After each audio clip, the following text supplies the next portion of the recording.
আল্লাহ কখনো চাবি না বানাইয়া ওইটার তালা বানায় নাই। কথা কর, তালাও যেহেতু আছে ওই তালার চাবিও বানিয়েছে কে?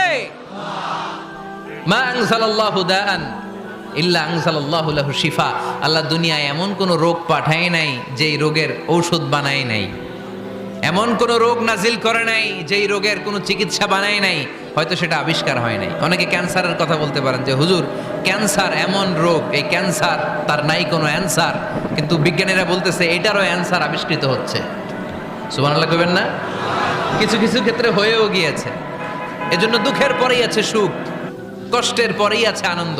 এই দুনিয়াটাই এরকম, কষ্টের পরই আনন্দ। দেখবেন তারাবির নামাজ 20 রাকাত পড়তে কষ্ট লাগে না? কোমরে ব্যথা, হাঁটুতে ব্যথা, কিন্তু 20টা রাকাত যখন শেষ করে মসজিদ থেকে বের হই একটা আনন্দ আছে না নাই? কষ্ট করে পরীক্ষার জন্য প্রিপারেশন নিলেন আপনি কয়েক মাস, কিন্তু ফলাফল যখন ভালো হয় তখন